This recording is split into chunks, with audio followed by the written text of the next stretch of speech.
नमस्कार, capital TV Uttar Pradesh के खास शो यूपी का दंगल में आपके साथ में फरहा सिद्दीकी। अपने शो यूपी का दंगल में हम हर रोज आपको बताते हैं सूबे की सियासत में क्या चल रहा है। आज बात करेंगे अखिलेश यादव की साइकिल यात्रा की, जिसे आज से शुरू करते ही अखिलेश ने योगी सरकार पर जोरदार वार किया तो खुद को 400 सीटें मिलने और सरकार बनाने का भी दावा कर डाला, तो उन पर बसपा सुप्रीमो मायावती ने वार कर दिया। वहीं ओम प्रकाश राजभर की आजकल बीजेपी से बढ़ती नजदीकियों पर AIMIM ने उन पर निशाना साधते हुए कहा कि हम ऐसे किसी भी मोर्चे का हिस्सा नहीं बनेंगे जिसमें से बीजेपी की बू आती है। अगर राजभर बीजेपी के साथ गए तो हम उनको भी हराएंगे और उनका विरोध भी करेंगे। तो वहीं आज सीएम योगी आदित्यनाथ का अयोध्या दौरा भी बेहद खास रहा। आज राम मंदिर भूमि पूजन का 1 साल पूरा होने के मौके पर सीएम ने अयोध्या पहुंचकर रामलला के दर्शन किए तो राम मंदिर निर्माण की तैयारियों का जायजा भी लिया। और इन्हीं मुद्दों पर बात करने के लिए आज हमारे साथ स्टूडियो में मौजूद हैं कैपिटल टीवी के editor in chief doctor Manish Kumar. Doctor साहब, बहुत बहुत स्वागत है आपका। धन्यवाद। डॉक्टर साहब, क्या माना जाए, आज साइकिल यात्रा शुरू हुई अखिलेश की। पहले कह रहे थे 350 सीटें मिलेंगी और अब कह रहे हैं कि 400 सीटें मिलेंगे, अपनी सरकार बनाएंगे, तो मायावती उन पर जमकर वार कर रही है। देखिए, मायावती तो अभी उनकी बात मैं बाद में करूंगा। ये जो साइकिल यात्रा जो निकली, आज 2 इम्पोर्टेंट खबर आई है। एक तो साइकिल यात्रा और दिल्ली में नींद से जग के कांग्रेस पार्टी ने कह दिया कि भाई प्रियंका मुख्यमंत्री के चेहरा होंगी। अब मुझे पता नहीं ये लोग राजनीति करना चाहते हैं या ये लोग मस्खरी कर रहे हैं। इतना इल टाइम्ड, कैलेंडर भी नहीं देखते, कोई पॉलिटिकल सेंस भी है या नहीं है। आपने कौन सी तारीख को चुना ये सब काम करने के लिए? आज 5 अगस्त। मैंने आपकी नट बोल्ट वगैरह सब ढीला है क्या है, समझ में नहीं आ रहा। आपने रैली कर ली, कहीं नजर आ रहा है? कहीं नहीं। आज तो कुछ दिखाई नहीं देगा क्योंकि आज तो भाई आपको ये तो वैसा ही है जैसे राहुल गांधी के पहले सलाहकार होते थे। यूपी में ये 2009 के समय की बात बता रहा हूँ, वो प्रधानमंत्री बनना चाह रहे थे। जो उनका गेम प्लान फेल हुआ, वो पूरा यूपी में यात्रा करने के लिए राज बब्बर थे उनके साथ। और पता नहीं किस बददिमाग आदमी ने वो प्लान कर दिया था, वर्ल्ड कप फाइनल था, उस दिन रैली शुरू की। वही काम आज किया इन वो कांग्रेस से भी नहीं आए। लोग मैच देखेंगे, वर्ल्ड कप फाइनल, ये यात्रा में आएंगे और ये यात्रा में आएंगे। मैंने अजीबोगरीब स्थिति है इन लोगों की। 5 अगस्त, एक तो 370, हिंदुस्तान पाकिस्तान और गोलाबारी चलता रहेगा टेलीविजन चैनल पे। इमरान खान ने क्या किया, नहीं किया, हिंदुस्तान ने क्या किया, यही चलता रहेगा। उसके बाद नीम के ऊपर करेला, राम मंदिर 1 साल पूरा हो गया। योगी जी जा रहे हैं वहां पे और प्रधानमंत्री का स्वयं का कार्यक्रम चल रहा है। वहां पे वो शिलान्यास क्या और सारी चीजों का रूपरेखा तय कर रहे हैं और प्रधानमंत्री खुद बैठ करके वो सब कुछ देख रहे हैं। प्रधानमंत्री वो भाषण भी दे रहे हैं और उन्होंने क्या कर दिया। राजनीति तो इस हिसाब से होती है ना। इतने दिनों से प्रोपेगेंडा चल रहा था, भाई योगी मोदी में बड़ा कोल्ड वॉर चल रहा है। आज प्रधानमंत्री ने कह दिया कि ये तो योगी नहीं, ये तो कर्मयोगी हैं। अब आप इस तरह के माहौल में साइकिल पे चढ़ो या ट्रैक्टर पे चढ़ो, कोई आपको नहीं पूछेगा। एंड फॉर गॉड सेक, ये आपका पहला, जिसको कह सकते कि माने ओपनिंग स्ट्रोक था ये, और उसमें ही हिट विकेट हो गए।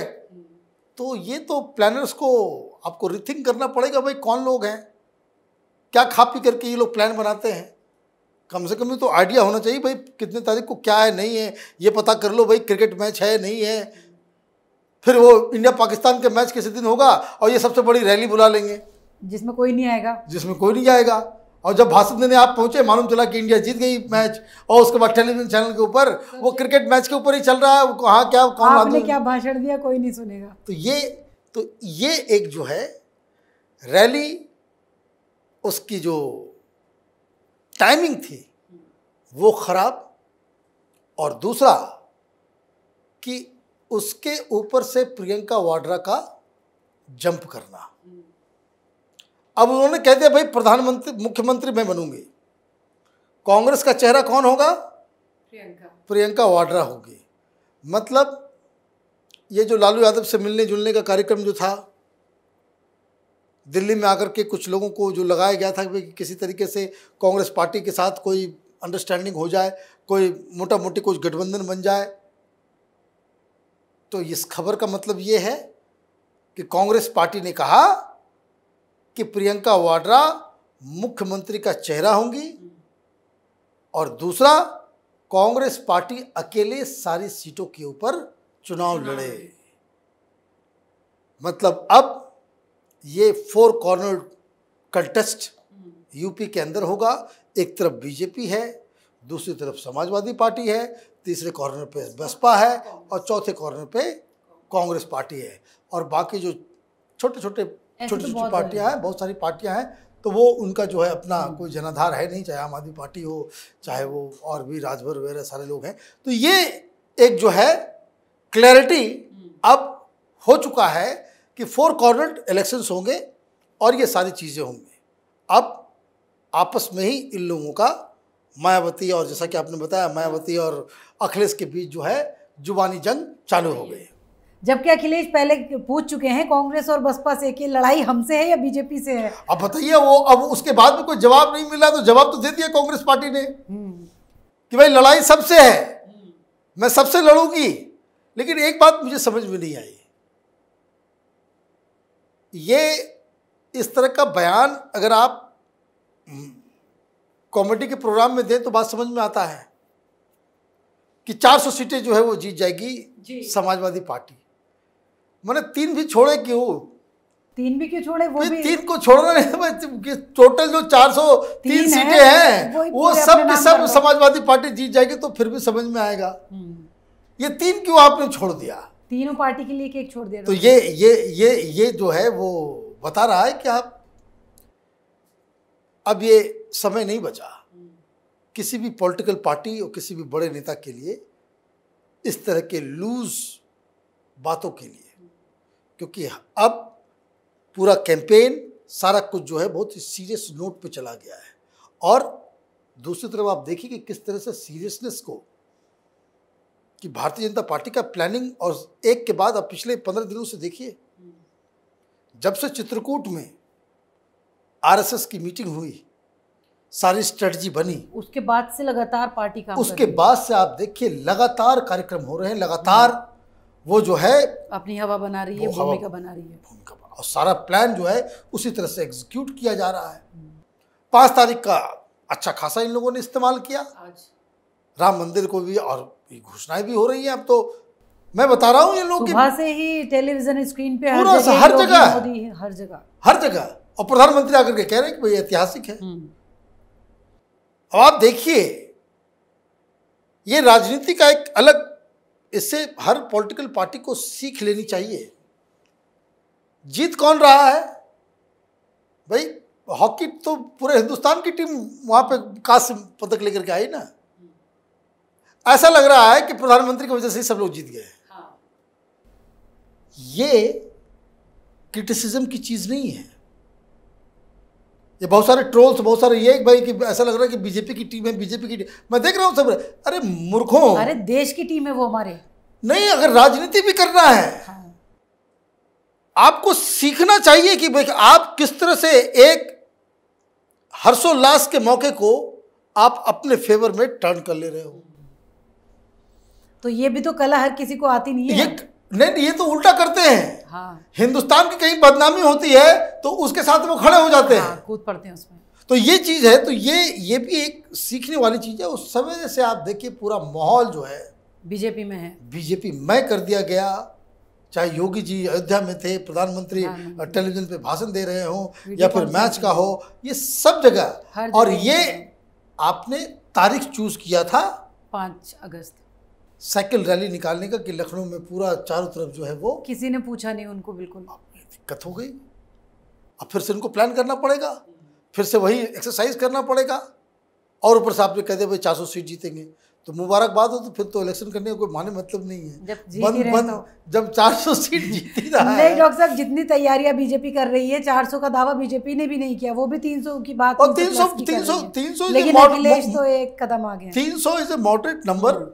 वो ला चुके हैं और दूसरी बार फिर अगर वो इस तरह का दावा कर रहे हैं तो वो ये इससे क्या होता है कि आप के मुंह से अगर भाई कोई प्रवक्ता कह दे, कोई लीडर कह दे, तो बात समझ में आती है। अखिलेश यादव कह रहे हैं, जो पार्टी का मुखिया हो वो इस तरह के लूज बातें करेगा तो लोगों को लगेगा भाई तो ऐसे ही है, भाई बोल दिया, जो सुनते ही लगे कि भाई झूठ है, तो उस पर लोगों का विश्वास नहीं जगता है। डॉक्टर साहब, इसके अलावा अगर आप बात करें AIMIM की और राजभर की, तो आजकल राजभर की नज़दीकियाँ बीजेपी की तरफ दिखाई दे रही हैं। तो AIMIM काफ़ी तल्ख लहजे में कहती नज़र आ रही है उनसे, क्योंकि साथ में गठबंधन था, चुनाव लड़ रहे थे, 100 सीटों पर ये बात कर रहे थे। अब कह रहे हैं कि इनके अगेंस्ट में जाएंगे, बीजेपी के साथ जाएंगे, तो ये हम इनको हराएंगे। देखिए, पिछली बार जब आपने राजभर के बारे में डिस्कशन किया था दंगल में, मैंने कहा था कि ये सब जो है बिना पेंदी के लोटा है, कहीं भी कभी भी लुढ़क जाए, ये लुढ़कने वाले लोग हैं। हकीकत ये है कि ज़मीन के ऊपर योगी के सामने उनके प्रशासन और जिस तरह की जो बीजेपी की जो प्लानिंग चल रही है उसके सामने कोई टिकने वाला नहीं है। जिस तरह से इनकी हालत है, अभी 5-6 महीना है, अगर ये लोग अपने आप को रिवैम्प कर पाते हैं, जैसे क्रिकेट में होता है ना भाई, एक पार्टी जो एक टीम जो है शुरू से ही वो खेल रही है ऐसा कि भाई जीतने सामने वाले को मौका ही नहीं मिला। लेकिन इसमें भी कभी कभी टर्न अराउंड होता है, जब ये टीम बहुत बड़ी गलती करती है, कैच वैच छोड़ना चालू कर देती है, या फिर कोई मिराकल जो है होता है जो अपोनेंट के साइड से, जो वो मैच को की तस्वीर जो है बदल जाती है। तो अभी इनके पास टाइम है, लेकिन अभी जो सिचुएशन है, कौन है भाई राजभर?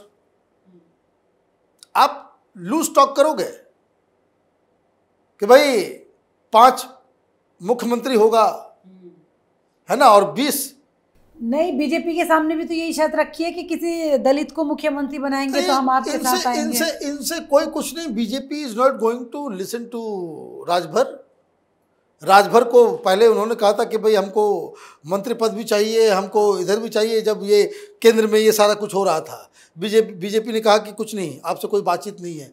तो बीजेपी को ब्लैकमेल करने के चक्कर में ये पहुंच गया कहाँ? ओवैसी के पास। गठबंधन हो गया और उसी समय इनके दिमाग में जो है ना बिजली कड़की, ज्ञान चक्षु खुल गए। 5 मुख्यमंत्री और 20 उप मुख्यमंत्री, मतलब ये फॉर्मूला इन्होंने लगाया कि भाई इस तरीके से ये करेंगे। तो अब इस तरह के लोगों की मैंने बात क्या करनी है।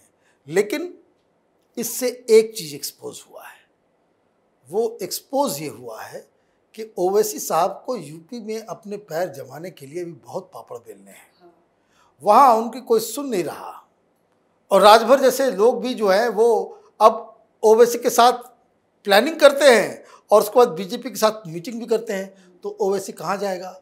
ओवैसी ने इसलिए इस तरह का बयान दिया, उसकी पार्टी की तरफ से इसलिए आया कि भाई बीजेपी की बू भी अगर किसी पार्टी से आती तो उसके साथ हम कोई गठबंधन नहीं करेंगे, क्योंकि ये तो आरोप इन्हीं के ऊपर लगता है कि ये बीजेपी की बी टीम है। तो वो जैसे कैसे अपने इस पाप को धुलाए कि भाई मालूम चला कि कल कोई ये ना कह दे कि भाई राजभर कोई नहीं, राजभर को तो ओवैसी नहीं बीजेपी के पास भेजा होगा, सब उसी के जो है एक ही थाली के चट्टे बट्टे हैं। तो इसलिए इस तरह के बयान आए हैं। डॉक्टर साहब, चलिए बहुत बहुत शुक्रिया हमारे साथ कार्यक्रम धन्यवाद करने के लिए। तो अखिलेश यादव साइकिल यात्रा निकालकर भले ही सूबे में 400 सीटें जीतने का दावा करें, लेकिन मायावती ने इसे राजनीतिक स्वार्थ और सस्ती लोकप्रियता के लिए की जाने वाली नाटकबाजी बता दिया। तो उधर सुहेल देव भारतीय समाज पार्टी के अध्यक्ष ओम प्रकाश राजभर ने स्वतंत्र देव सिंह से मुलाकात पर असदुद्दीन ओवैसी से कोई मतभेद ना होने का दावा किया, लेकिन ये तो साफ है कि AIMIM उनसे नाराज जरूर है। वहीं बीजेपी खामखा की ड्रामेबाजी और बयानबाजी में अपना वक्त जाया ना करते हुए पूरी तरह से चुनावी तैयारियों में मसरूफ है और सीधे जनता से जुड़ी योजनाओं का फायदा जनता को पहुंचाकर अपनी चुनावी नैया पार लगा लेगी। तो अगर आपको हमारे प्रोग्राम पसंद आया तो इसे लाइक करें, शेयर करें और उत्तर प्रदेश चुनाव से जुड़ी हर खबर को जानने के लिए कैपिटल टीवी के साथ साथ कैपिटल टीवी उत्तर प्रदेश को सब्सक्राइब करना ना भूलें।